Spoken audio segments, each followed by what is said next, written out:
Hello everyone, welcome to my recording on my unit plan for Module 5.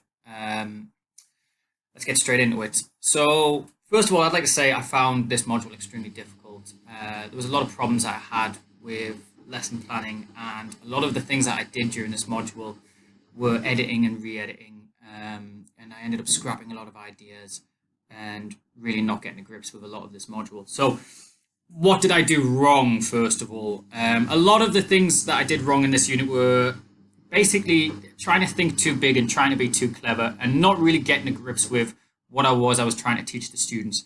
My standard for this module was to teach children, teach my students who are grade 6 and 7 social studies students, what is a fact, opinion, and a reasoned judgment. When I first started doing the lesson plans, I had these grand ideas of how to teach them. I had this idea that I would teach what a fact, opinion, and a reasoned judgment was through a court case. So I would have like a fake court case and have some students in one area, and I'd have like a jury and would put maybe some students on trial for something or another, and the students would submit a portfolio with identifications of fact, opinion, and reasoned judgment, and their understanding of what exactly was happening. And it sounded good. My idea on it all was sort of that they would have a good time, like putting each other on trial, and they'd get really into it. But really, when it came to the planning, I thought too grand more than anything else. And it was a bit too difficult. Now, I was trying to ask them to submit a transcript along with their portfolio, and really these grade 6 and 7 ESL students, especially the really low level English learners, would have had a very difficult time understanding what a transcript was, what a portfolio was, first of all, in order for them to complete this. So I think one of my big problems with planning for this unit was that I thought on too grand of a scale. And I really didn't think too deeply about how I would deliver a lesson such as that. I just sort of thought, oh, let's make something fun, and they'll enjoy themselves and they'll learn through that. So that was one of my big problems with this unit, and it kind of fell apart from there. As well as that, I think I was asking too much of them. I wanted them to differentiate between fact, opinion, and reasoned judgment. But one of the things I was planning in my early templates, let's go have a look at template 1 here, or lesson plan 1, was that I wanted them to identify a fact and also give value to the usefulness of fact, and then create their own examples of facts. And if we go to lesson plan 2 also, I believe I was given too much as well. I was asking them to identify a fact, opinion, and reasoned judgment. I think I simplified it here and said analyze a text and identify the difference between fact, opinion, and reasoned judgment, which wasn't too bad. By the third lesson plan, I simplified that down as much as possible. Oh yeah, there it is. Identify a fact, opinion, and a reasoned judgment. So I talked to a couple of the people on the Teach Now course. That was Gemma, who had a look at my lesson, which I taught from lesson plan 2, and also Jenny. Jenny, first of all, advised me that maybe I could just get students finding a example of a news article online and just identifying those facts, opinions, and reasoned judgments. And I tried to teach that in lesson plan 2 to a couple of my co-teachers, and it kind of made for a bit of a boring lesson, really. We don't have the internet in my school, so I had found an article for them there and asked them to read through it and identify those things. It wasn't that fun. Now, Gemma came up with a great idea of having students walk around the classroom, which is really important to get students out of their seat. And she said to have on one wall a wall for facts, on another a wall for opinions, and on another a wall for reasoned judgments. And maybe just have students with different types of facts, opinions, and reasoned judgments walk around and place them in different places. And then students could walk around again and read through other students' ideas of what a fact, opinion, and a reasoned judgment was. It's something I implemented, I believe, more in lesson plan 3, which would have worked a lot better.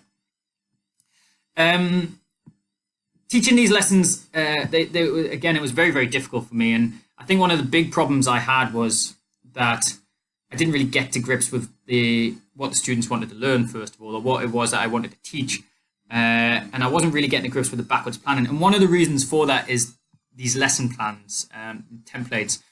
Because I really feel like big ideas to be addressed in the lesson and discussion questions in 21st century knowledge and skills was something I need to be thinking about up here. with the objectives of the lesson before I start thinking about differentiating instruction for students, and what sort of questions I'm going to ask them. So that was one of my big problems for this lesson planning. I was thinking of things a lot backwards due to these templates. I really couldn't get to grips with these templates at all. I was thinking of differentiating instruction for different learners before I really knew what I was instructing them. So that became a big problem for me. One of my big insights that I got from these lesson plans, though, was asking myself, could I really do this? So I was asking these students to come up with a portfolio on transcripts, and I was sat there thinking, how are they going to do that? They can barely speak English. Could you even do that? So that was one of the really, really big things that I learned. I also learned that these assessment methods are extremely important as well. Formative assessments, of course, extremely important. Finding out throughout the lesson if a student is really understanding what you're teaching them. They're great, but I sort of just threw in some random formative assessments like 5-finger understand, which I don't think would have worked with my students, and these exit ticket ideas, which are great, but they don't provide immediate feedback, really. They're a bit difficult to cut out, getting students to, these are the exit tickets, getting students to fill them in, getting them back in, and then really seeing what they understand. So I'm going to try some new formative assessments in the future. Also, the summative assessments as well. How do students, what can they produce? Again, with these portfolio ideas, it's a good idea. So I simplified it when it came to lesson plan 3 and really thought about what I want them to be able to do. That is really getting to grips with these lesson plans. Like I say, it seems backwards. What I did like is that these lesson plans ask you to implement 21st century skills. Here we go, 21st century skills, and really thinking about that, what it is we want them to learn and how they'll implement that in their future lives. I also like that it asks you these, it was nice to think about these formative assessment ideas and how I would formatively assess students. And that's something I really need to go away and find a better list of as formative assessments and things that I want students, feedback I want from students immediately, and better ways of doing it than just being like, just simply asking questions of students, or even this 5-finger understand thing, which I found when I did the class, it can be quite muddled at times. Some students will say 3, some students will say 4, and where do you go from there? If somebody doesn't understand, you have to either repeat the lesson or get one of the other students to understand. So, I mean, it can work, but it's just not something I was used to and not something I enjoyed using. So some other formative assessments I might use in the future, I need to go away and really research and look at as well. Overall, the whole unit plan, I'd like to do it all again, to be perfectly honest, because it is very muddled. But I think one of the big things that I've learned from this all is that, first of all, get to grips with your standards. Like, what is it that you want them to learn? Keep it simple as well.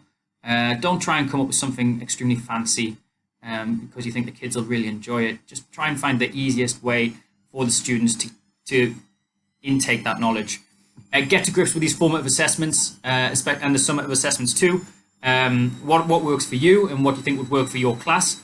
Just because you think it's a good idea online or you read something good online about it doesn't mean it'll work for you in your class. And again, with the summative assessments, are they going to be able to produce this? You know, keep that simple as possible. Some of the great things I do like about these lesson plans, though, discussion questions, 21st century skills and knowledge, that getting you thinking about that is really important. What is it that they will be able to do? And yeah, like I say, it's been difficult, but something I'm going to work on in the future, really, when it comes to lesson planning is getting through these lesson plans and knowing what it is I want to do first of all, keeping it very, very simple, and not trying to do anything too fancy or too complicated. And yeah, that's it.